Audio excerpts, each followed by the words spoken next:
Welcome to the Ringer Fantasy Football Show. My name is Danny Heifetz, and I'm joined by Danny Kelly and Craig Horlbeck. And today it is Power Hour, where every Wednesday we power rank something. And today we are power ranking the biggest trades on the trade deadline. The trade deadline just passed literally minutes ago. We're recording this just a little after 4 Eastern, 1 Pacific on Tuesday. Fun trade deadline. I feel like it usually sucks, but this one was actually cool, right, DK? I mean, there was some massive blockbuster trades, mainly by the Jets. But very, very fun. Lots of exciting moves. Lots of moves that didn't happen as well. But yeah, love to talk about it. We're going to go through all those fantasy court emails and more. But first, quick break. This episode is presented by Chime. Bank smarter this season. Fantasy football is all about strategy. Well, here's a winning strategy for your money. Trade banking fees for fee-free banking. 1.5% cash back, getting paid when you say, and a higher APY on your savings. That's the lineup that wins. Stop banking the old way. Bank smarter through Chime. Chime is a financial technology company, not a bank. Banking services and the secured Chime Visa credit card provided by the Bancorp Bank N.A. or Stride Bank N.A. members FDIC. Optional services and products may have fees or charges. Details at chime.com/fees info. With a qualifying direct deposit, earn 1.5% cash back on eligible secured Chime Visa credit card purchases. APY means annual percentage yield. Learn more at chime.com. Okay, we're going to get into the trade deadline. Just going to dive right in here. Overall, wait, Craig, what was the final count? Because Schefter, there was a trade that actually beat the buzzer. Yeah. Right at 4 Eastern. So what was the final count on trades today? 7 trades today, which is the third most of any trade deadline going back to 1990. It's funny. Nice. And they're all recent. There were 10 trades in 2022. There were 8 in 2024. Now there were 7 in 2025. So a lot of eager beavers lately swapping players in the 21st century, in the last decade, really. Before we also get started, so today, Power Hour, we're going to do it a little differently. Usually we hear Tom Tom. But Tom Tom's on bye this week. We're not doing Tom Tom. We can't spend only 2 minutes on Sauce Gardner going to the Colts or Quinnen Williams getting traded. So Tom Tom will be taking a leave of absence this week. The idea of Draymond Jones and Sauce Gardner today getting equal time was ridiculous. Yeah. Also, so before we get started, we'll get into all the big trades. I did want to point out, I don't know why I found this funny. Adam Schefter tweeted at 12:43 p.m. Pacific. So 17 minutes before the end of the trade deadline. Eagles A.J. Brown has not and will not be traded today, as there's 15 minutes left. like as if the Eagles have been, I don't know. That to me totally was like... Pencils down. Yeah. We're not doing anything else. But it's kind of, I don't know. To me, that signaled like they probably listened to a million offers and then decided at the very end, you know what? No, we're not going to do it. And now they're trying to pretend as though they were never going to trade him. But anyway, okay. First trade here. The humdinger, the Jets trade cornerback Sauce Gardner to the Colts for 2 first-round picks plus wide receiver A.D. Mitchell. Heifetz, first reaction. I feel like this is the kind of trade you do if you're the Colts when you think you can win a Super Bowl. Mm-hmm. But for the love of God, can you act like you've been there before? It does feel like a lot. I mean, Micah Parsons went for 2 first-round picks. This is a cornerback who, DK, where would you say Sauce Gardner sits right now atop the cornerback rankings? Because I think 3 years ago, we would have said something different than maybe right now. Right. I think originally or after his rookie year, he would have been in the top tier. I would say he's definitely not, in my eyes, a top tier corner, but probably second tier, which is still very good, but worth 2 first rounders and mortgaging your future of your franchise. I don't know. I'm not sure about that. 2 firsts and a player is what the Cowboys got for Micah Parsons. And it's one of those you look at like Sauce Gardner, like, why didn't the Colts just go get Micah Parsons? And maybe Dallas would have taken that. But it's kind of, how could you not think that? Because they didn't know Daniel Jones was going to be awesome and their team was going to be fucking great. I know. Exactly. That's the thing. Yeah. I think Chris Ballard, the GM, is just, this is a heat check. This is what an NBA player makes 4 threes and just pulls up from 40 feet. Chris Ballard's looking at this team he's built. He's like, oh my God, this is our shot. But I think it's weird for a couple reasons. One, any cornerback for 2 firsts is a lot. Like Patrick Surtain, Derek Stingley, those are elite cornerbacks that travel, like lockdown, Darrelle Revis cosplay, just locking down guys. Sauce Gardner at his ceiling is still a tier below that. But what's weird is they're not paying for who Sauce Gardner was the last 2 years. Like, just like a year ago at this time, like DJ Reed was probably playing better at cornerback for the Jets than Sauce Gardner was. And to your point, I think Sauce Gardner was the first cornerback to ever make All-Pro his first 2 seasons. Then he learned to play golf. Again, we've talked about this a lot. No one's ever gotten better at their job when they're like, I'm going to learn how to play golf. No one's ever gotten better at their job, ever, after learning how to play golf. But the team has sucked. I think there's questions to the coaching staff, how he's wanted to play cornerback with this new regime or whatever. But the Colts are very much banking on him being better on their team than he was on the Jets, which is just a weird thing to say about someone you're giving up 2 first-round picks for. He's also owed a lot of money over the next 4 or 5 years. Well, his extension hasn't even really kicked in yet, has it? So Sauce's extension. Sauce just signed a deal for about $30 million a year. It's the other part of this that I don't understand. The Jets aren't really taking dead money without going into all the accounting nonsense. Basically, dead money is when there's a big signing bonus in addition to salaries, and they chop up the bonus and spread it over future years. And so if teams are like a Russell Wilson thing, the Broncos are like, well, we have to take all these big dead cap hits. You have to give us more draft capital because we'll offset with the cheap rookie contracts. But the Jets aren't taking dead cap, so why the fuck did you have to give 2 first-round picks and a player? Like, how did the Jets even get A.D. Mitchell thrown in? Maybe the Colts were just so sick of him. They were like, you got to take this guy. A.D. Mitchell's a throw-in, let's be clear. I know. But the fact that they had to throw anything in overall is just, I'm just surprised the Colts paid this much. Right.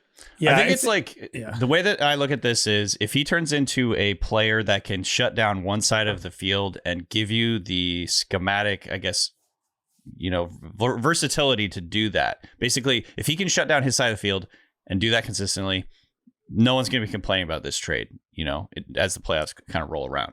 But there's questions just like from a process point of view, is a cornerback worth 2 first-round picks? I think there's been a few.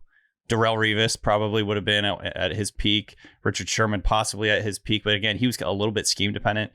I just think it's a huge gamble for the Colts to do this, but I also understand why they did it. Like their offense, as we've said all year, I mean, one of the best, if not the best in the NFL, one of the best we've seen in the century in terms of points per drive and efficiency numbers, all that stuff. Is like, this is the opportunity. This is the time to go do it. They had one of the worst cornerback groups in the NFL.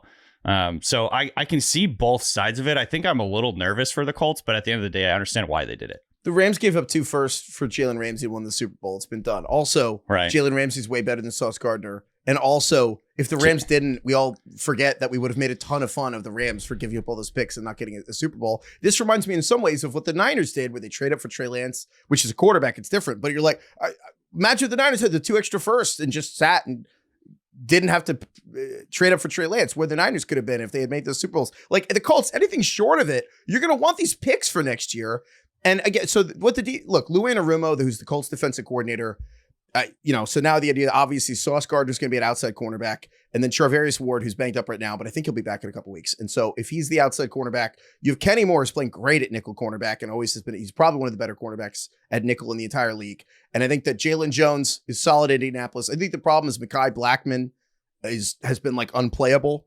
Shout out again forever, Cody Alexander at Match Quarters, who does tremendous stuff on defense. But I think Mekhi Blackman I think Chris Ballard probably had nightmares at night about Mekhi Blackman just costing them a playoff game. And they were like, we need to get better in the secondary. But I also just keep thinking, I'm like, it would have been cooler to have Micah Parsons. I don't know. It's just that's weird. Like kind of water under the bridge at this point. Like Craig said, they didn't know that they were going to be this good on offense. They didn't know that Daniel Jones was going to be this good. It was a quarterback competition between Daniel Jones, an earnest, genuine quarterback competition between Daniel Jones and Anthony Richardson. But this is just a heat check. It's just a heat check. It's a heat check. The timing is also a little tough because they just had a dud of a game against the Steelers. Daniel Jones did not look good.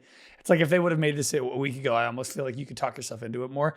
Yeah, it's one of those things where you probably got to overspend to make a splash. Do you think they could have won the Super Bowl with a non-Sauce Gardner Colts defense? I think that's the exact question you ask. And I think the answer is no. I think they looked at their roster and they're like, we can't win a Super Bowl and in that with regard, this defense. You know what? If you think you have a shot, it's very hard to have a fucking shot to win the Super Bowl. And if you think this is kind of a weird year for the AFC, the Chiefs have 4 losses. Be the 1 seed. Yeah. Maybe the Bills aren't as good. We could be the 1 seed. It's like us or the Patriots. Maybe we think we could beat these teams.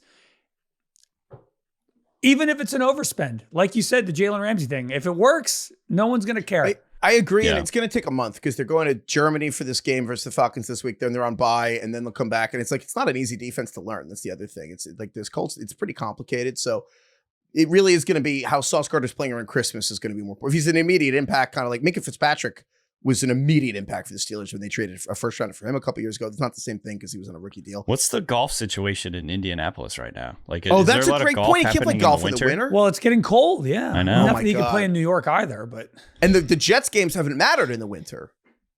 Yeah. So that's a good point. There's something there. All right, and we're going to get to the Jets side of this because the Jets were involved with another major trade, which we'll get to right now. So the Jets traded their defensive tackle Quinnen Williams to the Cowboys for a 2026 second round pick, a 2027 first round pick, and defensive tackle Mozzie Smith. Grade this from Jerry Jones's mind. How would you grade this inside Jerry Jones's mind, Heifetz? I think in Jerry Jones's mind, it is very similar to when you post a really hot-looking Instagram thirst trap shortly after a breakup with your ex, and you were like, "Oh man, this is gonna make them feel bad." And I don't know if that's true. It's probably not. But in his head, he's like, "Man, we look good." So the Cowboys essentially traded away Micah Parsons in return for Quinnen Williams, Kenny Clark, and a late first-round pick. Correct? Kinda, yeah. I don't even know if they really added a pick as much as they turned. They moved up. They turned a second into a late first. Yeah. What we think will be a late first. For Quinnen Williams and Kenny. Yeah, he turned a top 5 pass rusher on the edge into 2 good defensive tackles and a higher draft pick. Yeah. And look, I guess this is them wanting to stop the run more than wanting to sack the quarterback, right? This is them short. They also traded for a linebacker. This is them shoring up the middle of their defense. I suppose you could say, if you're Jerry Jones, that was the goal here. In his mind, yes. Right? Right. They're terrible against the run, and now this is solving that specific issue. I guess. Solving is a strong word. I know trying to solve. I really do think that this is the order you have to have this conversation. And maybe I'm a broken record from August, but this is all part of the same conversation. Jerry Jones is a showman and a businessman first, an entertainer first, and a football owner second. And Jerry Jones uses contract negotiations to create free media attention about his business. And he's clearly good at it because they're worth like $11 billion. So the Dak Prescott extension, the CeeDee Lamb extension, the Micah Parsons extension, all those guys wanted to get it done earlier. Jerry, not the player, dragged it out longer than it needed to for the free media coverage. Bill Barnwell at ESPN put out a great article putting a number on it of if Jerry had just signed these guys when they wanted to get the deal done, and not waited because other people signed in the interim who are worse for more money and the number goes up. Jerry Jones cost himself about $85 million over like a 2 or 3 year period, getting Dak and CeeDee and Micah dragging it out. So even if you want to be generous to Jerry Jones and what Jerry Jones has said, well, it's too expensive to pay CeeDee and Dak and Micah half the cap. Yeah, if you had gotten the deal done earlier, they'd be like under 40%, not over 50, which is a margin that's flipped the math. And that's being generous to the man. Never mind. So I think they look at it and they're like, either, oh, wait, this is too much money to pay for 3 players, or they're like big dick swinging contest with David Mulugheta, who's the most powerful agent in the NFL at this point, and they trade him. And I do think that this is all, frankly, a post-impulsive decision rationalization of like, for sure. You know what? We don't even need Micah. Edge rushers, you can scheme around them anyway. You know what matters? Defensive tackles, beef, stopping the run. And they're doing 2 things with once here. They whiffed on the Mozzie Smith pick. The worst Cowboys pick in like 15 years, basically, was Mozzie Smith, the defensive tackle. He's done nothing for them. That's also kind of their fault too, because he was like really athletic, smaller guy. Kinda. Told him to gain 15 pounds. Then they told him to cut 15 pounds. I don't know if he's going to be good, but they didn't help him. So they're like flipping Mozzie Smith as part of this deal to the Jets. And they're like, well, if Quinnen Williams, Kenny Clark will be better in the interior of their line. But I think it's frankly a lot. And DK, I'm curious what you think. I can't tell if there is a world where this does work, because the Cowboys defense was bad last year with Micah. So this could work for Dallas because they also added a middle linebacker, Logan Wilson from Cincinnati. The front seven's better. But my read on this, and I really want to know what you think, DK, is I feel like this is a bunch of football X's and O rationalization bullshit to make up for the fact, after the fact, that they gave up Micah Parsons and it was kind of an impulsive, emotional decision.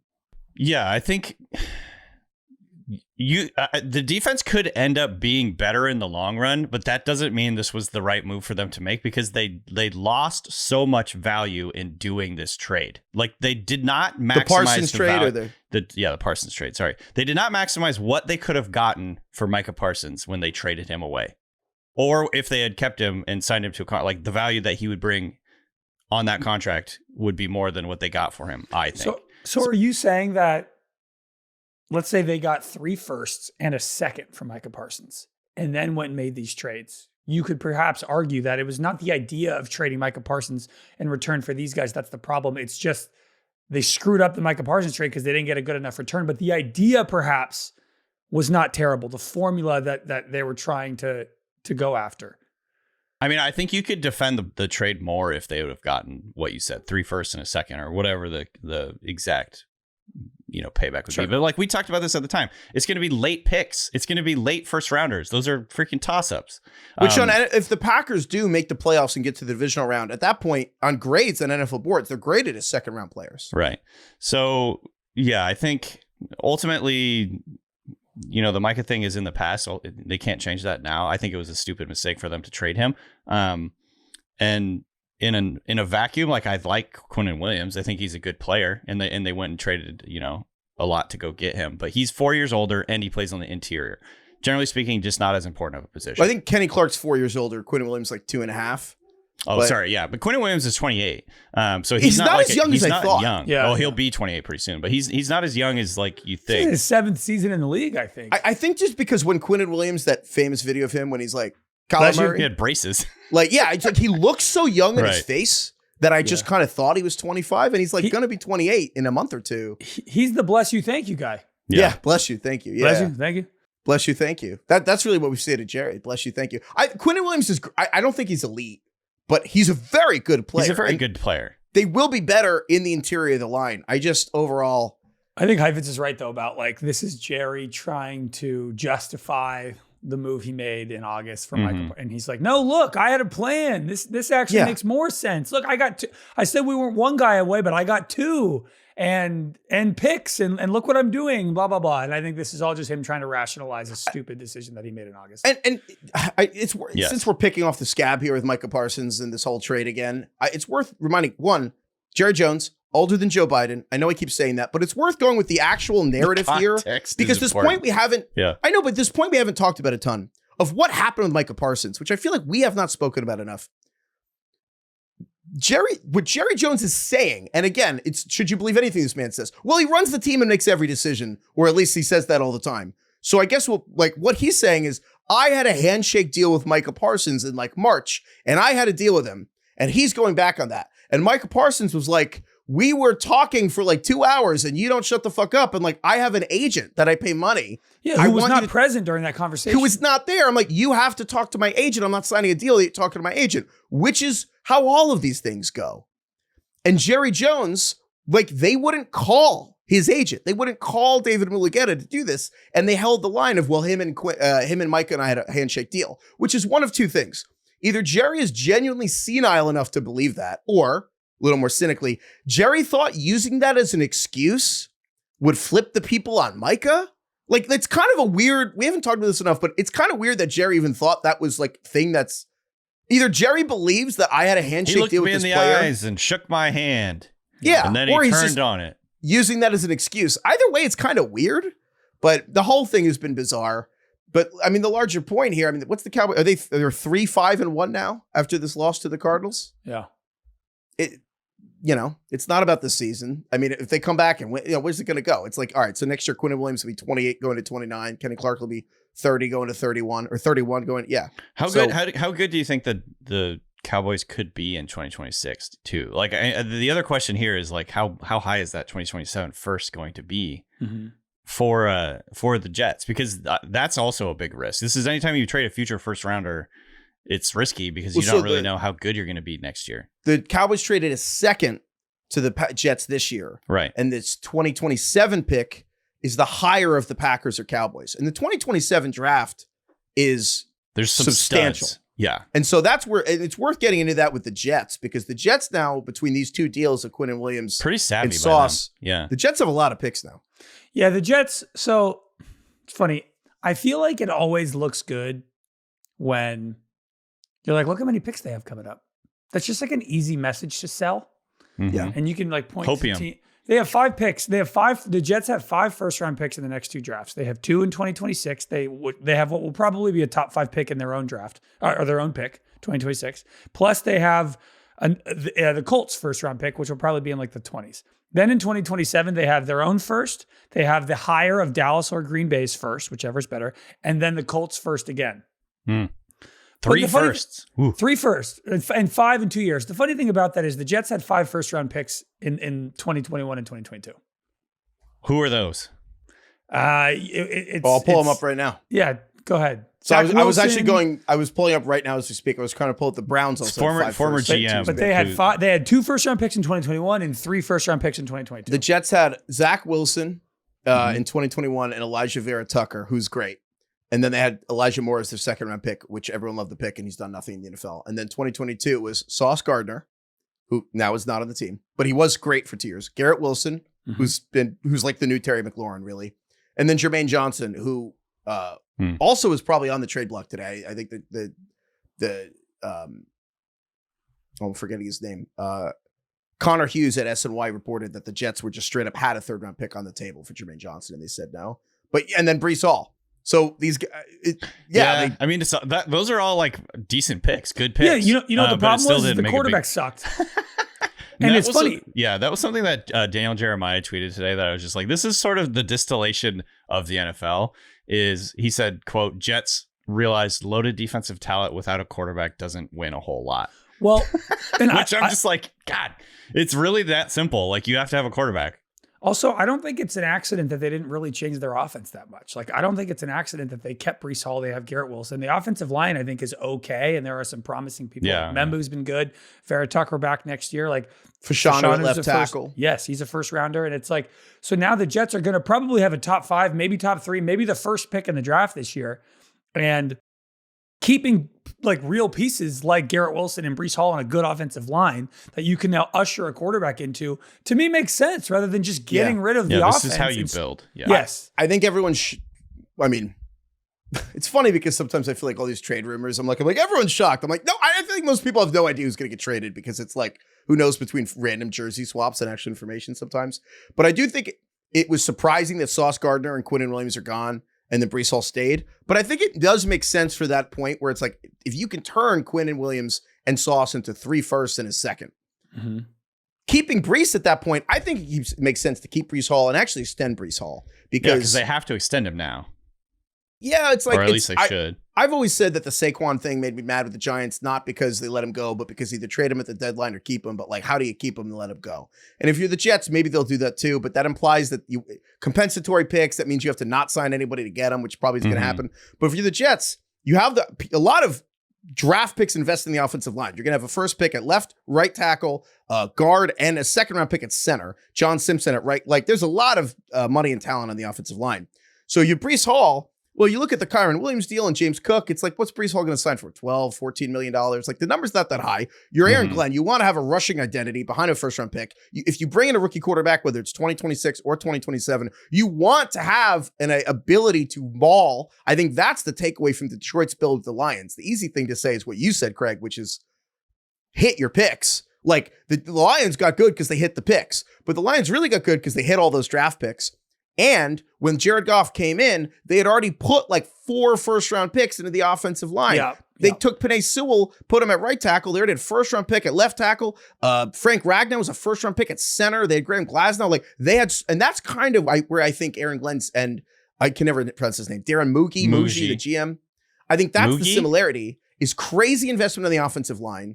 Mookie's an ick, but he did a good job there. But you have all these picks on the offensive line. You keep Breece Hall and you pay him. Who cares about $12 million? It'd be $25 million over 2 years. You get rid of him, it's a problem. And then you have this depth. And then whoever the quarterback steps in, you have ability. And then you just use these picks to get guys behind Garrett Wilson and rebuild the defense. So I see how it makes sense. There's a lot of moving parts, but I do kind of like what the Jets are doing. I do too. Yeah. But you gotta hit the bigs. It all comes down to the quarterback. Yeah, like, I mean that's the end. Are you gonna take the kid out of Indiana, or are you gonna try to go bring it? Sign somebody in the offseason? It's like you just have to nail the quarterback. But they're doing it the right way, like you said, Heifetz with the Lions, like the offensive line. There are pieces at running back and wide receiver, and you have a decent rookie tight end. It looks like there are pieces that you could bring a quarterback into. And it is not an abject disaster Sam Darnold starting point where you're seeing ghosts by week 8. Yeah. I think it's totally reasonable to look at the Jets and be like, and people are going to scoff at this.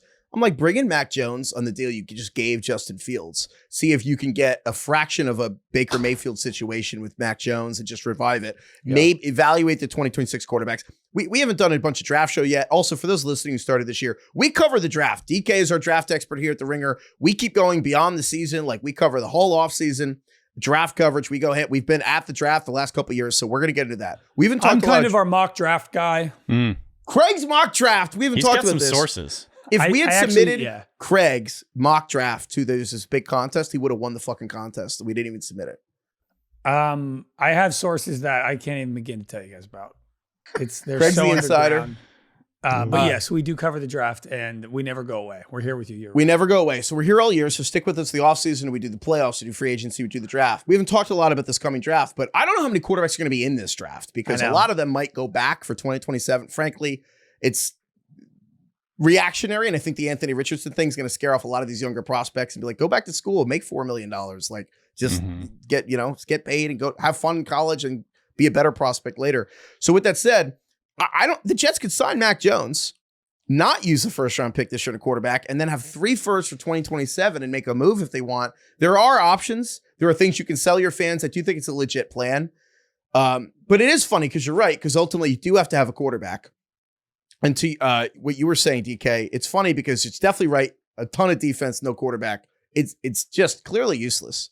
The flip side is we're also looking at the Cowboys and now the Bengals, where when you have an awesome offense and no defense, you're also kind of in purgatory. And that's the result. It's a middle ground. You have to be good on both sides of the ball. Ultimately. The whole team has to be good. You have to have good coaches, a good quarterback, and be good on both sides of the ball and have a good GM. Yes, but it's funny because what you end up sounding like, though, is it's the joke basketball. It's like all basketball analysis comes down to like, at the end of the day, it's like you didn't make your shots. Mm-hmm. And Craig, you were saying this a few weeks ago. It's like in basketball, you got to make your shots. And in the draft, it's like the teams that hit their picks are good. And if you're the Bengals missed all the defensive picks. The Cowboys got Michael Parsons. They haven't really hit a defensive pick since. Deron Bland and Parsons, they haven't had a defensive pick other than those guys in 4 years. I think ultimately there are a lot of moving parts always. There's so many variables with any NFL team. I think for the most part, it's not impossible, but it's very, very difficult to win the Super Bowl if you don't have a very good quarterback. And that's the bottom line. And I know that I'm like stating the obvious there, but like that's the through point. Even though the Eagles did, right, DK? Well, the Eagles have what I think is a very good quarterback. He's not a perfect quarterback, but he's very good for what they do. And also they had like incredible everything else. Right. So, it's lining all that stuff up, but you can't line anything up if you don't have that quarterback. Okay. So we're going to keep going through anything else on Jets, Colts, Cowboys? Bless you. Thank you. I agree with Craig said that, you know what? You have your shot. You got to take your shot sometime for the Colts. And if they make a run, if they even make the championship game, conference title game, you're going to be like, you know what? They had to try. I also think we're going to be like, that was so stupid. Probably. Like, that was so stupid. Like, but it just depends. If they're in the AFC Championship and it's the fourth quarter and they're in the game and they almost go to the Super Bowl, it's probably worth it. You're definitely. I also think the Colts, I just keep thinking about the other players that you could get for 2 first-round picks. Think about the other players in the NFL that if you offered 2 first-round picks, you could get. I just think Chris Ballard's obsessed with size and length, and Sauce Gardner has like the biggest longest goddamn arms you've ever seen. He's like his wingspan's the Giannis of cornerbacks. Small position, he's a big guy, and I just think he wanted that guy, and he paid way too much. I mean, also, the Colts are now not going to have a first-round pick next year or the year after, and Daniel Jones is their quarterback. Yeah. Just saying. I don't know, man. It's just keeping It's been 9 weeks, and this is the move they made. It's like they must feel very confident about what they have with Daniel Jones. Confident or desperate, because it's been 7 years since Andrew Luck retired, and that's kind of what I'm getting to. I'm like, all right, you have one good half a season. All right, whatever, man. Anyway, the Ringer Fantasy Football Show is brought to you by FanDuel. Thursday Night Football continues to deliver, and FanDuel's keeping the energy up with their $2 million Thursday Night Football jackpot. Place an anytime touchdown score bet using your profit boost. And if your player scores the first or last touchdown of the game, you'll earn a share of $2 million in bonus bets. I think there's two guys for this. Broncos running back J.K. Dobbins is like minus 120, but also Trey Tucker for the Raiders is like plus 360. And the Raiders just got rid of Jacoby Meyers. So I feel like Trey Tucker is like a pretty solid bet. The Broncos, outside of J.K. Dobbins, I never want to guess who's going to score. But I like those two guys. Head to FanDuel.com/RingerFantasy to download the app and get started. FanDuel, an official sportsbook partner of the NFL. Must be 21 plus and present in select states or 18 plus and present in D.C., Kentucky, or Wyoming. Opt-in. Must apply profit boost token on select market. Prize pool to be split equally among all eligible participants who made the correct first or last TD pick. Bonus issued as non-withdrawable bonus bets, which expire 21 days after receipt. Restrictions apply. See terms at sportsbook.fanduel.com. Gambling problem? Call 1-800-GAMBLER or visit rg-help.com. Call 1-888-789-7777 or visit ccpg.org/chat in Connecticut. Okay, shall we keep rolling here, Craig? Yeah, I should say that we did just get a report from Ian Rappaport that the Cardinals have named Jacoby Brissett as their starting quarterback. Whew. Wow. Wasn't there just something? At least for this week. I don't know if he's like officially said. I want to hear what he actually said, but Gannon announced it in a press conference. It's probably until he loses. Not that he's naming. Pretty much, yeah. He's 1-2. It's not like he's been crushing it. He's been playing well, but they still have been losing the games. They've been losing like in depressing ways late in the game. Yeah, like I love that Jacoby Brissett's 1-2, and everyone's like, he needs to be the starter. But their offense clearly works better with him. How many games in a row can he play great and they lose until? So speaking of all that, Kyler, maybe New York Jet? Who knows? Well, I'm confused. I thought earlier today, John Gannon, the coach of the Cardinals, said nothing's changed with Kyler Murray. As in, what you talking about, his health? Yeah. Or are they saying nothing has changed about our opinion of him? I guess that was last night. He said nothing's changed on that with the starting quarterback. So I guess they changed their mind. Wow. Well, I think you could make the argument that they changed their mind like midway through last week that Brissett was going to be their starter, because there was reports early on last week that Kyler was back and working at practice and like throwing to the starters, and then they decided to go with Brissett anyway. I got an email. Benching. We got an email from a different Kai, not our Kai, a Cardinals fan, who made the point that we've brought this up a couple times, but that the real thing we don't bring up enough is the Cardinals losing Clayton Adams to the Cowboys was like really hurt their run game. And he was like the offensive line coach, kind of like run game coordinator.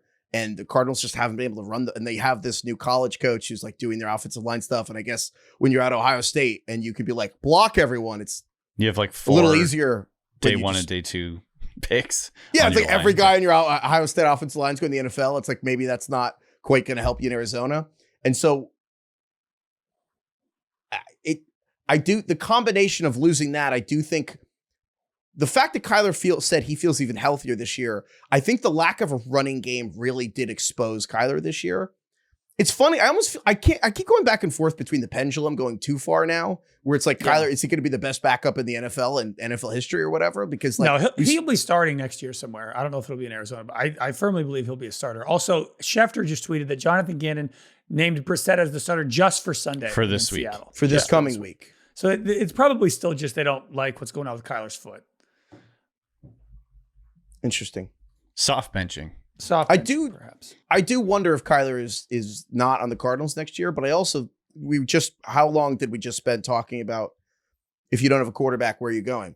Yeah. Who is Arizona replacing Kyler with? Yeah. Because are they going to get rid of Kyler just to keep Jacoby Brissett? Also, it's not that, like you said, it's not the best quarterback year. If the Cardinals go 7-10 and they have like the 11th pick in the draft, like what are you doing?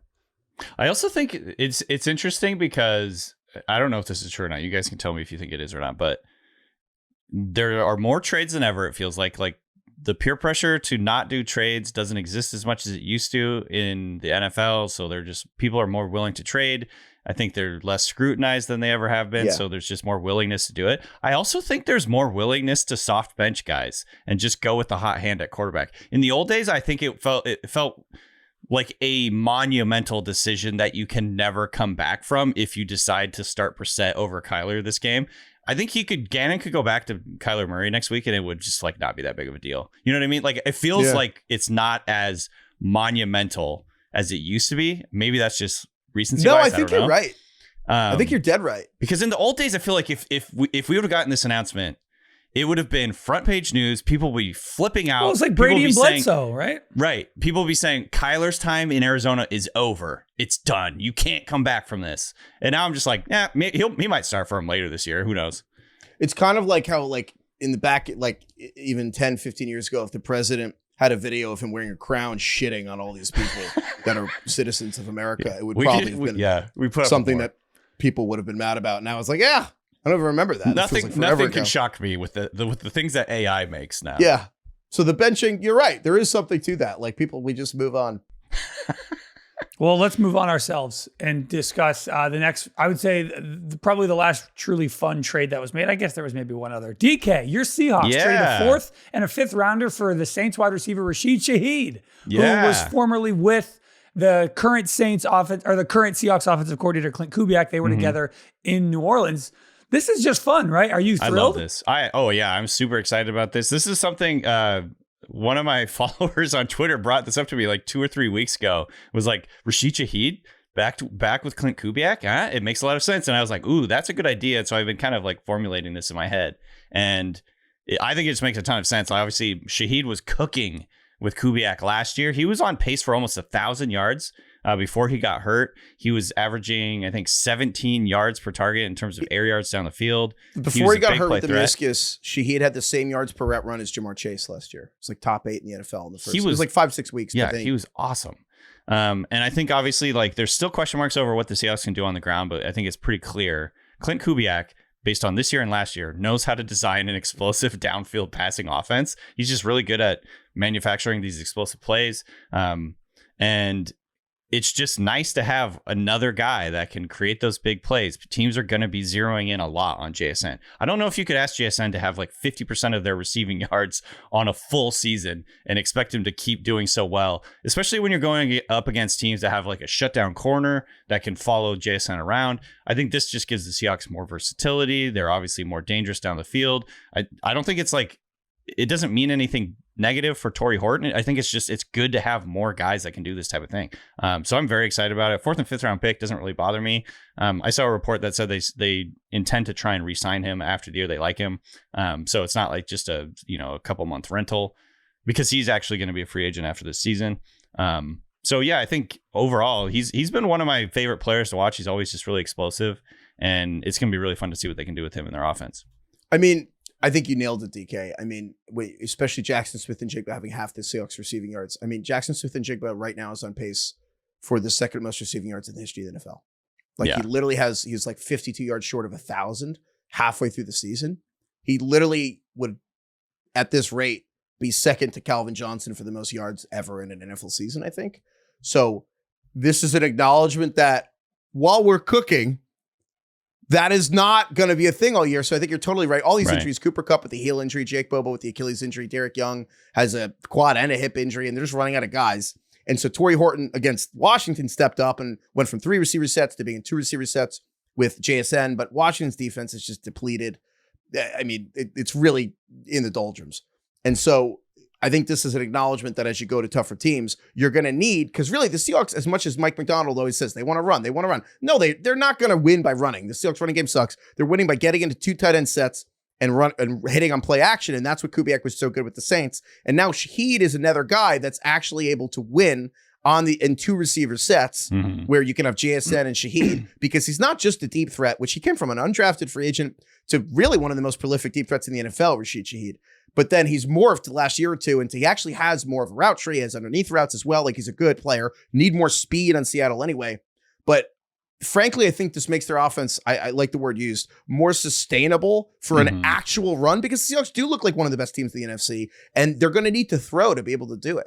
They just don't have enough to win. Like when you look at their offense, it's like you just have JSN, you have Cooper Kupp, some rookies, AJ Barner. It's like it just feels like they were a piece short to actually compete at a high level in the playoffs, and this fills that hole.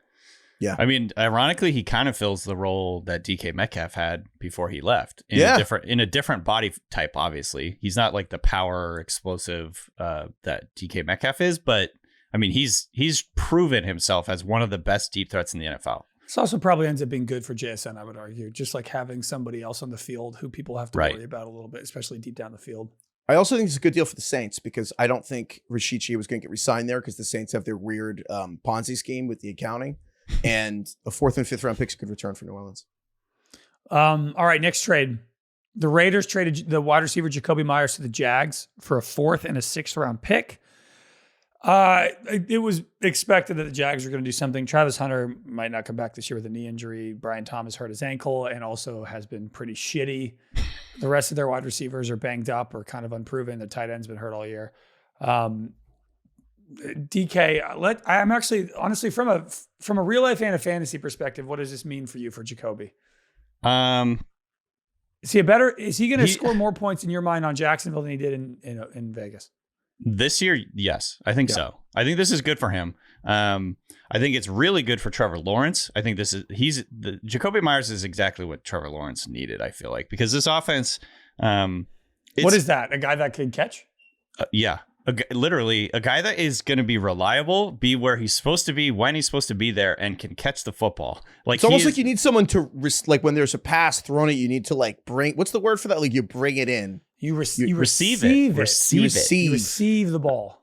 But honestly, the Jags receiver core has just been kind of a sloppy mess. Like that's just been the story of the Jags offense. It's just sloppy. Pre-snap penalties, drops, procedural shit. And I think Jacoby Meyers brings an element of the veteran experience that they need in that group. He's going to just be for the short term, he's going to be like their number one, because until Brian Thomas comes back, until Travis Hunter comes back, he's going to be the number one target in that offense. But I think when both those guys do come back, he's a perfect complementary piece to those. I think long term, he's like a good number 2.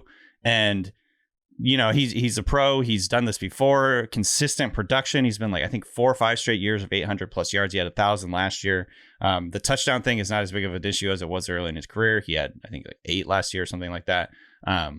And so he is a good veteran receiver that's going to give Trevor Lawrence somebody reliable to throw to. Right now is just kind of too much variance in that group. Too much. You don't know what you're going to get from them week in and week out. And I think he elevates the floor a little bit in the passing game. And they needed him just because of all the injuries. They're 5-3. Like they are going to try and make a run to playoffs here. So it's perfect. Makes perfect sense for them to do that trade, just because they had a bunch of ammo and they decided to go out and get a guy that they can rely on. They had I think they had 2 4th round picks. So this is just one of their 4ths.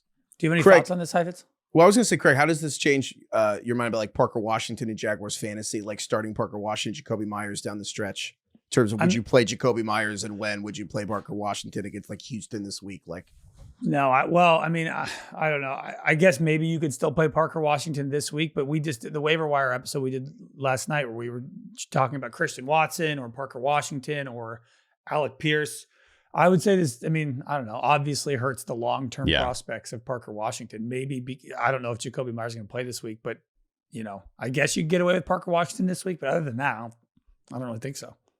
The other small wrinkle is he's reuniting with his wide receivers coach who was on on the Raiders last year, Edgar Bennett. So in theory, Jacoby Meyers can kind of hit the ground running with his offense. All right, we'll get into some smaller trades here. We do have to talk about the Eagles, who made a bunch of trades, all on the defensive side of the ball, and I guess they also got wide receiver John Mechie. Heifetz, do you want to run through these Eagles trades? I do have a question for you after, but run through the 3 major trades here that the Eagles made. So these weren't quite all at the deadline per se, but just the whole week leading up. The Eagles added Jair Alexander, the cornerback from the Ravens, or they had Jair Alexander and a 7th in exchange for a 6th rounder. And then they went and got Michael Carter, the 2nd, to the Jets.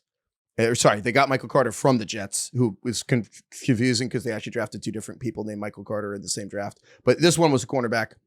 And then they also got the pass rusher Jalen Phillips from Miami for a 3rd-round pick. That was probably the biggest one, but I think in conjunction, they all tell the same story, which is just the Eagles know that their defense isn't as good, and their fans have been upset about it, and everyone's upset about it, and Howie Roseman did something about it. Obviously, like, they lost a ton of, I mean, really what it comes down to is Quinnen Mitchell's an elite cornerback, and and Cooper DeJean's an elite nickel slot cornerback, and the outside cornerback's just been a mess for them all year, whether it's been, Adoree Jackson or Keely Ringo or whoever. It's just not good enough.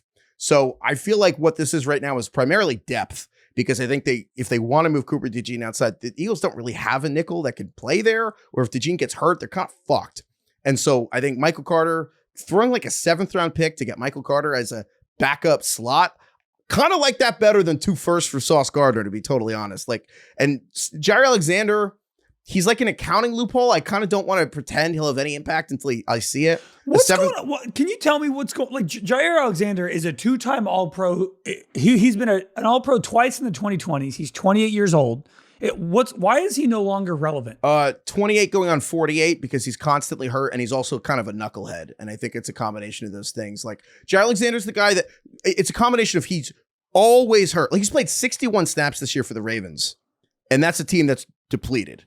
Number one. They got him for free. The Eagles basically got him for free. Yeah, so did the Ravens. Jair Alexander's the guy for the Packers that Matt LaFleur sent him out to do the coin toss, and he asked for the wrong thing. I thought you were going to say he got hurt. No, he didn't get hurt. No, he asked for Matt LaFleur told him to defer, and he took the ball. Like, that's the kind of what you're working with Jair. In his defense, defer, perhaps confusing. It's a weird rule. Yeah, it's a weird rule. Even when you play even when you play Madden, sometimes you're like, and it says like, what do you want to do? And it's like receive, kick, defer. Sometimes like it's like, what is that there for? What are you talking? Yeah, it doesn't really. Yeah, so maybe he was confused. But yeah, it's one of those where, look, if Jair Alexander plays for the Eagles and he can play outside and you can keep Cooper DeJean in the nickel, perfect. If he doesn't, and you got to move Cooper DeJean outside and you got to put Michael Carter in the slot, sure, that'll work. It's like these are 6th, 7th-round swaps. Like, that's fine. So I think this is good moves with the Eagles. In conjunction with Jalen Phillips, where it's like the Eagles, obviously, they got poached at the offseason. Like, Josh Sweat went to the Cardinals and Brandon Graham retired. Zadarius Smith retired in the middle of the season, so Brandon Graham, like, unretired. Like, Milton Williams went to the Patriots. Like, the Eagles are just lesser on the defensive line. And so they kind of make a similar bet here with Jalen Phillips, who's younger. He's 26, but kind of like Sauce. Great first 2 years. Like, Jalen Phillips was like he had, I think, like 15, 16 sacks the first 2 seasons. But then Jalen Phillips just got hurt, man. Like, he had the Clay Thompson, the Achilles, then he tore his ACL. So really just lost the last couple of years. But he's 26, and they pay a 3rd-rounder for a guy that, is on an expiring contract. And so we'll see. But now it's like Jalen Phillips rotating it with Jalix Hunt, and then like Nolan Smith's going to come back from injury this year. So now the Eagles are getting all their like supercharged tweener pass rushers back between Nolan Smith, who's a defensive end that can run a 4.4, and Jalix Hunt, who was like a safety back in the day. And so all their kind of weird aliens are coming back. So in that context where Jalen Phillips is just like, can you rotate in and make an impact? This is how it's like a discount way to make a Super Bowl run without actually giving up anything of value. DK, does this feel like one of those weeks for the Eagles that 2 months from now you're going to be like, God damn it, Howie Roseman did it again? Yeah. But I was just thinking, as Heifetz was kind of explaining that, he just does an interesting job of being a GM because he just keeps collecting all these former high picks, not necessarily first rounders, but like day 1 and day 2 picks that had talent at one point. They liked him in their evaluations or whatever, and they're collecting them. They just keep doing it over and over, like at receiver, like Jahan Dotson, John Mechie.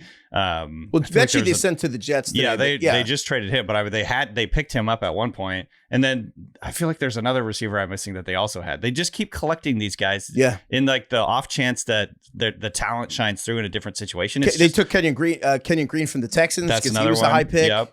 So they just basically are going off of, it feels like they're going off of their original evaluations and hoping that, like, if different situations, these guys can kind of live up to what they were talent-wise. And so it just seems like a smart strategy. It doesn't really hurt them. And, in a lot of cases, it'll work. So, or at least in a few cases, it might work, and then you get a ton of value out of it. What the Eagles do more than other teams is they understand that these picks are cigarettes in prison. And they just collect them and they trade. Well, they do. They're always going to have value. The picks can't get hurt. And so when other teams, this is the problem sometimes when scouts run a team is they get a little too obsessed on whether the picks are right instead of being like, well, as long as the pick is in the same tier, trade down, add picks next year. Because when you go, this is what you do when you go into every draft with 11 picks instead of 7, is that you go to the trade deadline, you can flip 3, 5th, and 6th and 7th round picks, and you still have 7 or 8 picks entering the draft, which is what the Eagles are so good at. It also feels like there are certain types of players that work on certain types of teams. And like Jair Alexander, even though all the things you said, Heifetz, he's a knucklehead, he's always hurt. It's like the Eagles just need him to be healthy and productive for like 3 months. and 4 weeks. Yeah. And maybe he'll be more motivated. It's like guys like him on the Eagles surrounded by all this talent. They're going to be in the playoffs. They're a good team. That compared to like him being probably annoyed and banged up on the 1-5 Ravens. I do wonder if that stuff matters. And it's like a veteran getting traded at the deadline in the NBA, going to a good team. And they're like, you know what? I can turn it on for the second half of the season and showcase the talent that I actually have rather than just kind of, disintegrate on some shitty team because you don't care. So it's like, I actually, it's a calculated bet by Roseman to go get guys like Jair Alexander. It's like such a low risk, high reward. Yeah. It's not that different than what Belichick and the Patriots did all the time, where it's like people always talk about, Randy Moss and the Raiders. Like, let's see if he's still good. People forget, like, they tried Chad Ochocinco was playing in the Super Bowl when he was washed. Like, Belichick would look. The amount of, like, if you're playing Immaculate Grid, the amount of great players that like had a small stint with the Patriots. Anybody who ever played well against Belichick, who was going to, like, at the end of their career, Belichick's like, I want to make sure with my own eyes that they're actually no good anymore. Mm-hmm. But the Eagles do that with much younger players. Like, they take shots on all these first rounders. I mean, remember Odell on the Rams was good for that small stretch before he got hurt when he was considered, kind of washed. Yeah. Okay. A couple other things here. Well, first, did we want to talk about Chris Grier? Oh, yeah. So the other, I just want to mention Dolphins giving up Jalen Phillips as the pass rusher. It was bad timing for us, but Chris Grier, the GM of the Dolphins, was fired, and they're going to keep Mike McDaniel for the rest of the season. We ended up not talking about this. Our producer, Carlos, was thrilled. It was the best day of the year for Carlos. He literally said, this is the best day of my life, which is so sad. Horrible for Carlos. But I wanted to just mention, it's funny because Schefter also posted that Jalen Waddle and Bradley Chubb were not traded. I also was watching live on TV when I think Schefter at the deadline's so funny because his phone kept going off with the ping. And 100 texts at once. And he's been doing this for a long time. I've never seen this on live television, though. Schefter left his text sound on, which I think socially is aggressive. But every time it would ding on live television, everyone's having these conversations and they were all like, look at his phone, look at him. And then like get back to what they were saying. And after 10, he was like, I'm going to shut this off. And they were like, yeah, it's distracting because every time we're like, what's going on? But he said when the Chargers beat the buzzer that, I thought there was a different trade that was going to beat the buzzer. And then immediately posted that the Dolphins did not trade Waddle or Chubb. So I think the Dolphins were entertaining offers for Bradley Chubb or Jalen Waddle. Yeah. Just Carlos vehemently said, don't trade Jalen Waddle. Because Waddle, I know trading him makes zero sense. We hate Waddle for fantasy. In reality, Waddle is a very talented player that is probably the best player left, along with HM they have on offense. Waddle is infuriating in fantasy, but that's also because Tua is infuriating in fantasy. So also now Tyreek's future with the team is very murky. Like he's toast. He's their number one now. Actually, Waddle is their number one now. But I want to just acknowledge that I think the Dolphins getting rid of Chris Grier was the right move, and I had huge reservations that they would actually do it. And I'm surprised they did it, but I think it was the right move. And I also think keeping Mike McDaniel for the rest of the year is the right move because you have to decide whose fault is this, Grier or McDaniel. I think they still might clean house, but I wanted to, glad the Dolphins finally did something. Chris Grier had been there for like 28 years. I wonder if McDaniel will have a hand in picking the GM or if that's all going to be out of his hands. If he survives, no.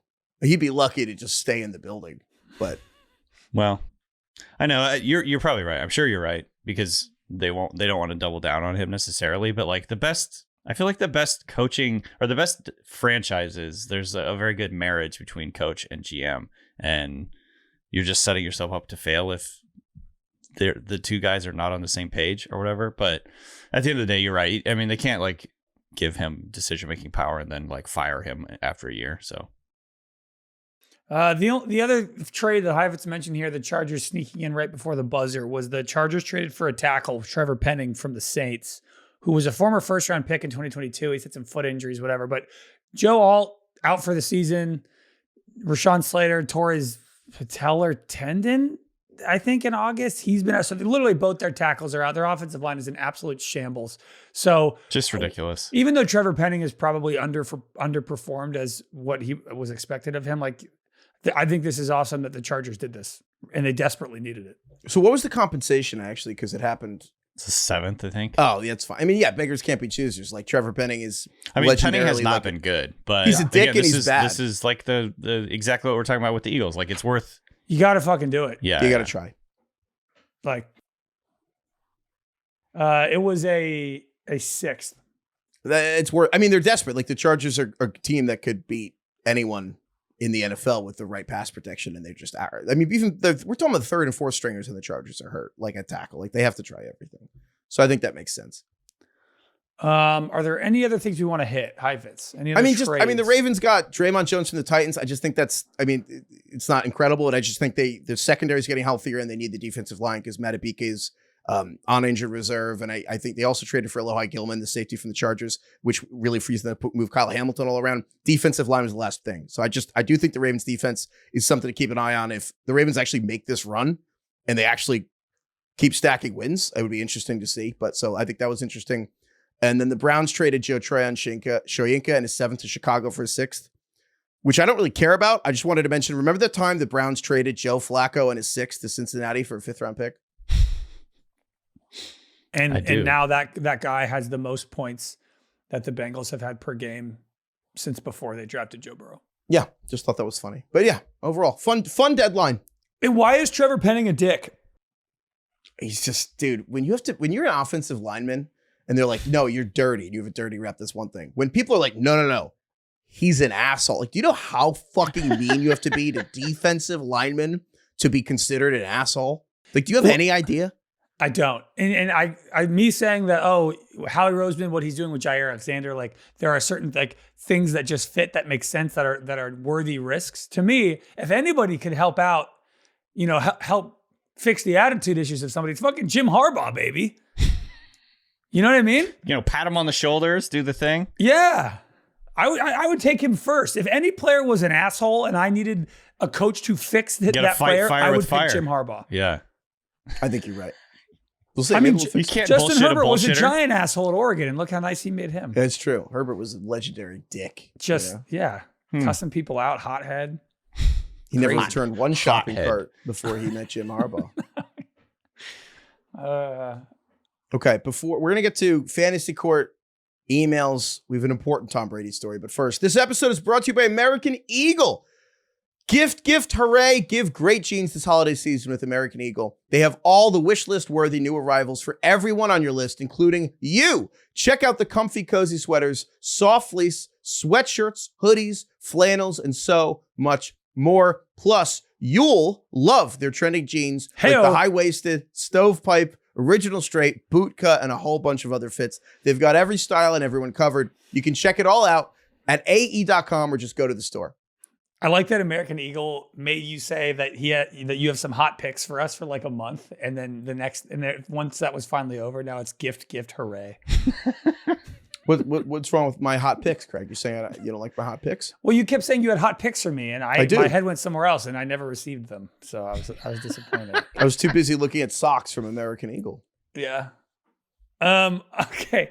Before we get to fantasy court, we got Ringer Fantasy League update. Heifetz is in first, baby, 7-2. Heifetz is kind of a wagon. Heifetz is the wagon of this Heifetz group. beat me this week, and kind of a shootout, I got to say. Heifetz and I both put up. Heifetz beat me by 10 points, but were you the second highest scorer of the week? I think I was. I got screwed, but I did lose. DK and Sal are tied for second. I've fallen down the ranks here. I'm 4-5. I'm kind of fighting for a wild card spot like the Chiefs, but.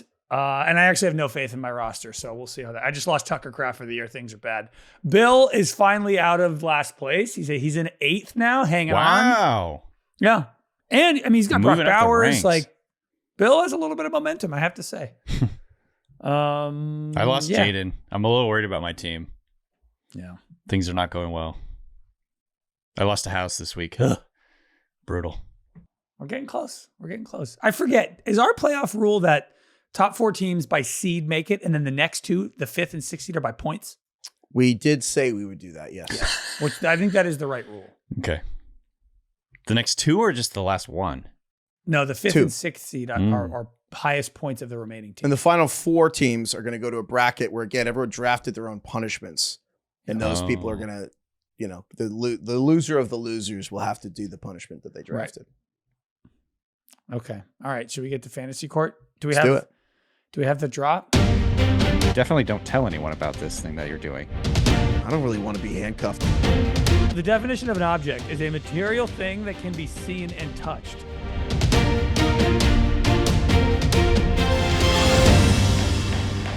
This fantasy court is from Chuck. Chuck! C-Bone. Chuck had a bowl of Honey Nut Cheerios and an Asiago cheese bagel for breakfast. Wow. Sounds pretty good. Yeah. Okay. This is a really funny one. Chuck says, Monday afternoon, I'm up 3 points. My opponent only has the Washington Commanders kicker Matt Gay left to play Monday Night Football. Mm-hmm. When it was announced that Matt Gay was injured and would not play, I dropped one of my bye week players in order to pick up Washington's backup kicker, leaving my opponent with no options left. Or so I thought. Oh, so he blocked him from picking up the kicker. So Chuck was winning. His opponent had Matt Gay, who then was ruled out. So then Chuck was like, I'm going to go add the Washington kicker so that my opponent has nothing to do. Savvy. Right. 10 minutes before kickoff, my opponent trades for Harrison Butker, who's the other kicker playing in Monday Night Football. Ooh. The Chiefs kicker.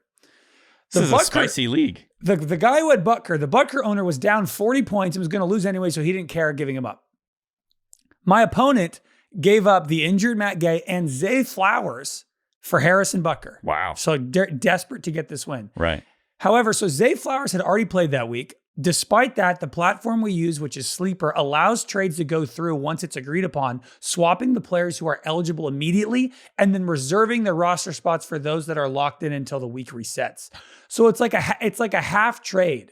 It half processes where the Zay Flowers part holds until the week is over, but the Harrison Butker part goes through because Harrison Butker hasn't played yet. And so Chuck says, this is a newer platform for us, so I didn't know that trades like this were possible. In fact, the commissioner didn't realize it either, but says that, quote, these are the rules of the platform and everything seems to be above board and it's just a tough break.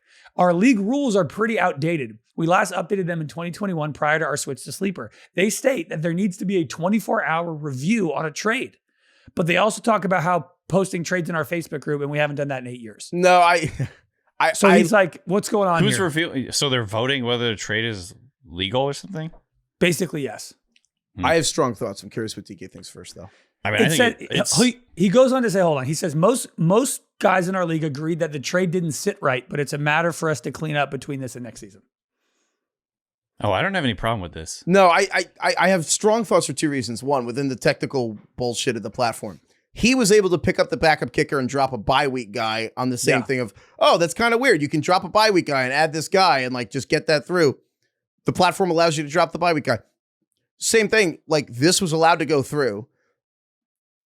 Like that to me, that's just really simple. That's really creative. I think the larger picture is this is a really competitive and creative thing to do.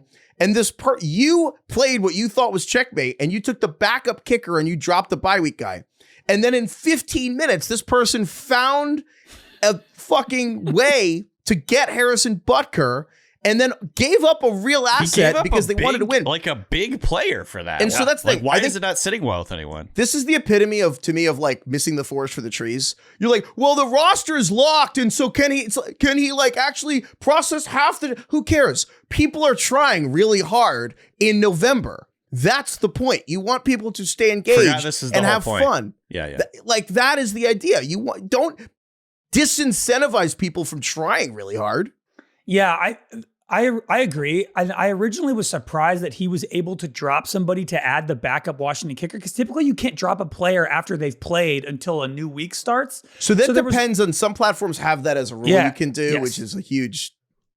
Know your platforms. The only reason why Chuck has a case here is because the league rules are that there's a 24-hour review period for a trade. If the league rules mention Facebook, I don't give a fuck what the league rules say about the 24-hour review. Well, they were last updated in 2021.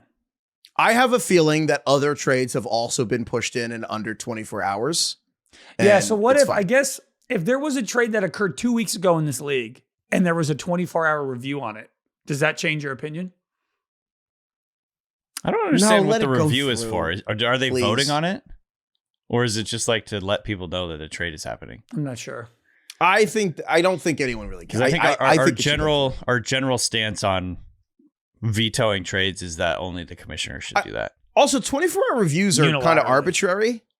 It's like the commissioner, I'm okay with commissioners pushing through trades before. Like the idea that if you need to set your lineup on Thursday night, you're like, hey, can you push this through? Like the idea, what are you saying? Like, oh, if you want to get in before your lineup, you need to make a trade before 1 o'clock on Saturday.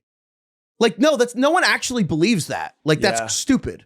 I do think it hurts Chuck's case that he was able to add Matt Gay's backup, but then his opponent was like, oh yeah, I'll one up you and trade for Harrison. Did Butker win it for him? Yes, Butker won. The guy Chuck lost by 0.5. Ooh. That's the core of it. That his butt hurtness that Butker beat him is so much more the reason here that he's like, but the 24-hour review. I feel like this is shut up, nerd. This is what fantasy's about. I think that it's going to hurt this guy's team a lot that he traded Zay Flowers honestly, for Butker. It's crazy that you'd even do that. Yeah. Dude, but I like that. If he's desperate, he's desperate. I'm thinking of Dodgeball. He's like, the bylaws.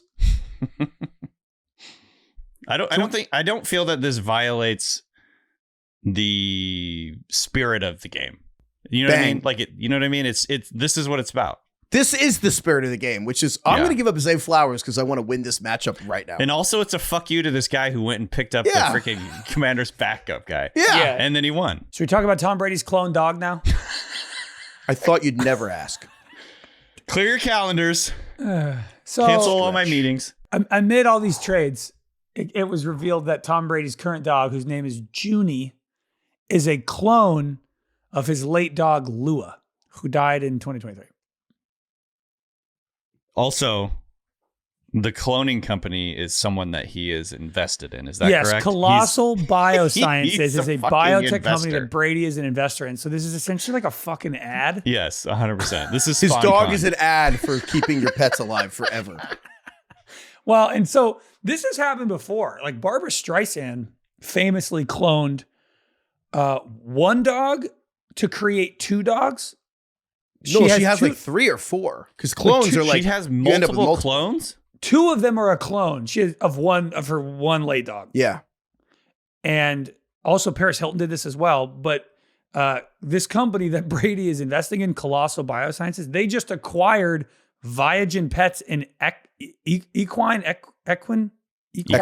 horses. Equine, which is the company that did Paris Hilton and Barbara Streisand's cloning. So now this company is just gobbling up all the pet cloning companies. What is your first reaction to this, Craig? I don't want to yuck anyone's yum, and yet this is super fucking weird to me. Yeah. And I would never do this, and I think this is super odd. And it costs like they said like $50 to $100 to do this per dog, and they even it's like your dog doesn't even have the same personality. It's like it will be similar but kind of different. It's just like the weirdest thing in the world. My joke was always like the Giants tried this with what if you cloned Daniel Jones but didn't have him raised by Arch Manning? Yeah. This reminds me of Multiplicity. Did you ever see that movie? No. One of the I feel like one of the more underrated like old comedies is Multiplicity. It's like this every I think copy that you make, there's like it's Michael Keaton and he's like cloned a bunch of times, and every copy is just like a little dumber. So I think this is just like we should do we should steal Pardon My Take Mount Rushmore for a week and do like just rich people doing some shit Mount Rushmore. Right. I mean, between this and the Brian Johnson guy measuring his boners so he can live forever, I do think I get the idea in a nutshell. Like, obviously, people have the urge. Of course, when you lose a pet, you want that pet again, and you feel for a moment I would do anything to have that pet again. It also kind of like dehumanizes the pet in a way. Yes. Because you're trying to cheat nature. Well, you're cheating nature. Would you do this if somebody's like, you can clone your mother, but she'll be a little different? You would never do that. Yeah, young. She'll be completely different. Yeah. It's like, well, she might have some similar She's traits, gonna but she'll be a look the different same. person. It's like, of course you wouldn't do that. So you're almost not treating your dog as like a living thing. You're just like, I want it to look the same. And it is 100% like, this is like Jurassic. This is like, this is a tale as old as time. It's like man trying to cheat death and just defy the rules of nature, but it's for rich people. And I do think like the joke now is like, no one's ugly. You're just poor. Like it's all the rich people now are able to afford all these fucking facelifts. And like Kris Jenner now looks genuinely younger than Kim Kardashian, which is freaky. And this to me just feels like an extension of, hey, if you're really rich, your pets can just live forever. But like, it's kind of fucking crazy. Yeah.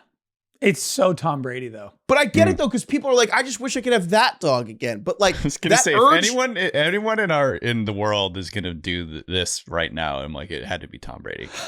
I think it's ridiculous. I mean, obviously, look, I understand when people love their animals, and I think I'd have nothing against that. But this is not the same dog. It's just a dog that looks exactly like your old dog. Just genetic clone. Yeah. You know what? You know who else looks exactly like your old dog? Every other dog in that breed. Just get the same breed.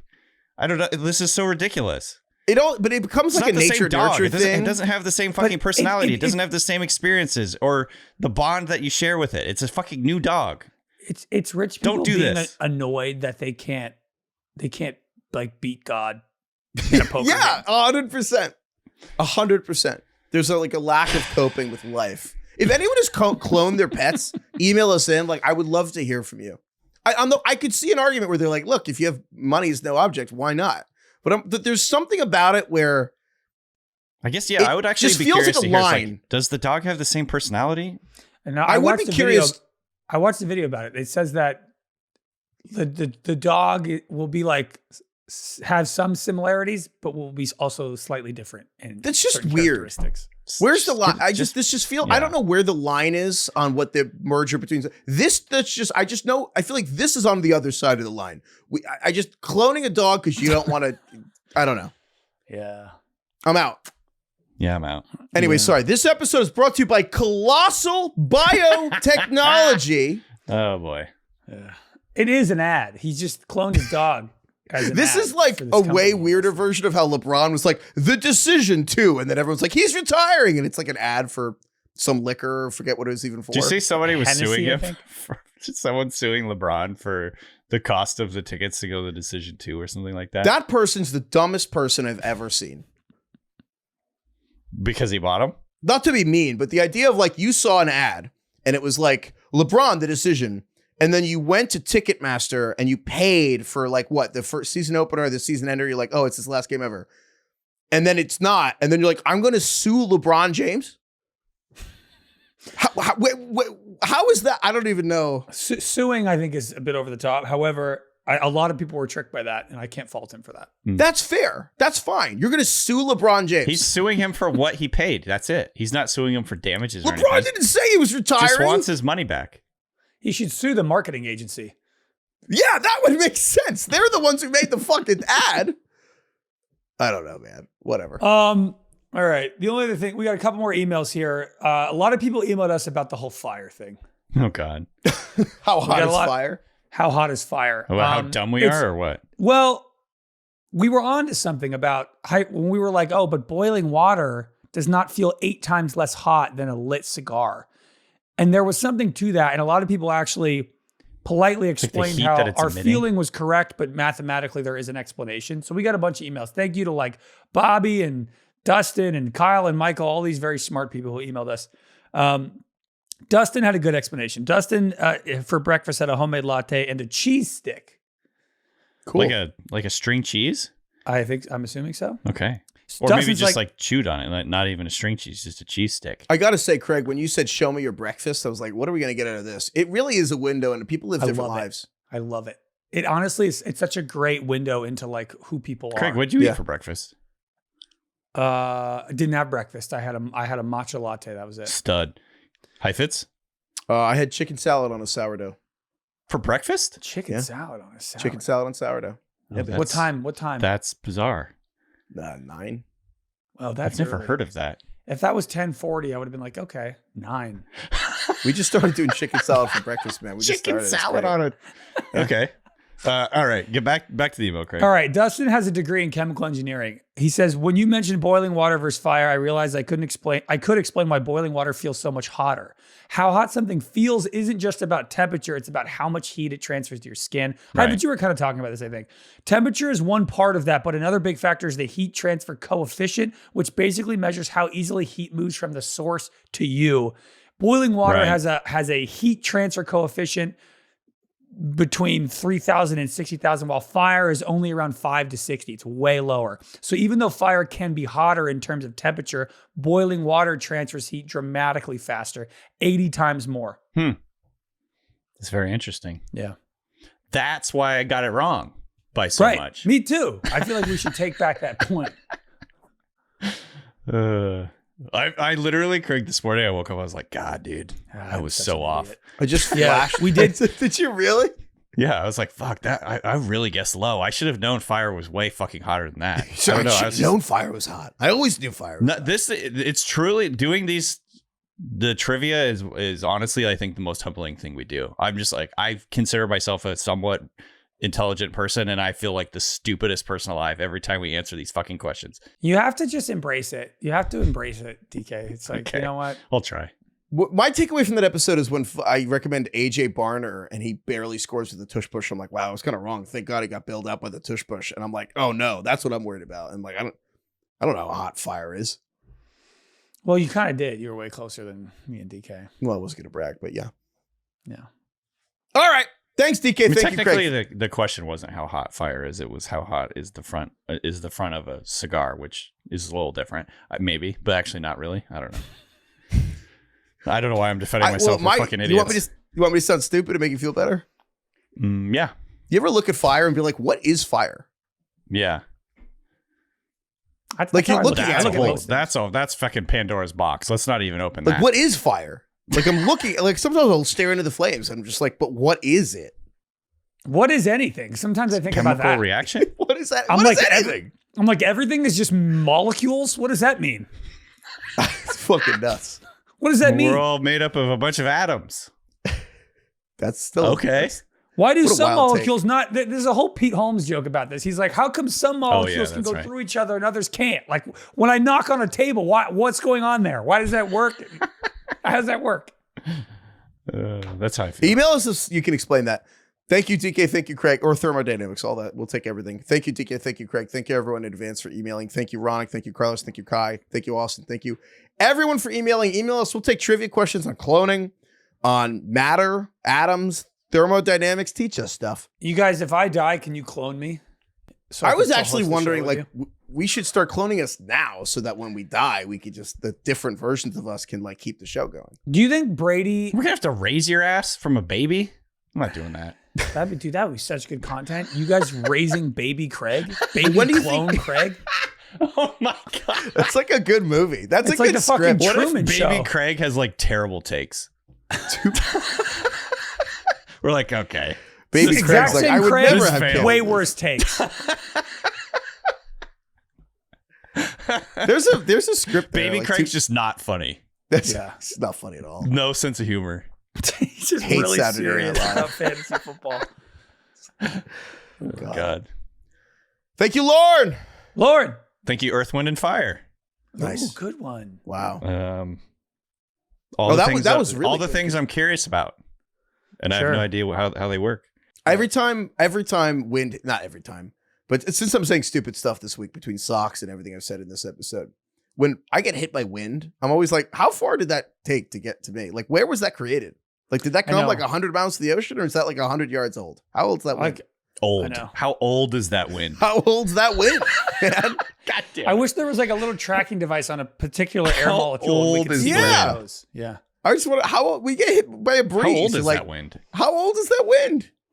Dude, I saw a TikTok yesterday about like why is like the Northeast so cold, but Europe is not compared to it, even though Europe is like on the same plane. Is that the jet stream? Isn't that just the weather? Yeah, over it's the like bringing the warm winds. Yeah, or it's whatever. like basically the way the air just moves across the earth based on the jet stream, and I kind of never thought about that. That was very cool to see. I saw like, rain a is whole crazy. diagram about it. Michael Lewis had this awesome book called The Fifth Risk, But in it, he makes the argument that you never think about it, but one of the great inventions of mankind, and like people are like, oh yeah, fire or cars or whatever. But he's like, predicting the weather, as much as we joke about how often weathermen are wrong, the ability to predict the weather is actually one of the most important, incredible inventions ever. And it's actually insane that we can do it. And it's insane. But the point being, he's like, it's actually crazy complicated because you're trying to predict how all of the molecules in the sky will move. Well, yeah, it was like the Siberian air shoots up towards the top of the earth, and then it comes down over Canada, down into the United States, but it misses like the Southwest, which is why we don't have as much cold air as like the eastern side of the country. Is very interesting. Well, yeah, that's like why when I was asking about Cleveland, how it always has just horrific weather during football season, and Heifetz was like, I don't know, it's on a body of water. And I'm like, so are a lot of cities. I don't know.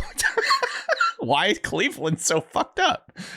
Well, the lake effect. But I'm sure it's right there in the name. Okay, yeah, I know. But like, I'm sure there's, as Craig was pointing out, very specific weather patterns that create that type of thing. But I mean, you're right, though, speaking of which, wreck of the Edmund Fitzgerald. Right. University. Gales in November. Here early, baby. Also, not seeing those memes. Okay. No, I don't know what you're talking about. Okay. I mean, I've heard of that wreck, but that's it. I mean, look, Michael Lewis is right, and that's why Jerry Jones is able to know where the sun is going to be almost a year in advance. It's true. almost a full year. It's pretty impressive. They're getting close to a full year, I heard. Yeah. Every season they get a little closer. Yep. They map it out. Yeah. Goodbye, everyone.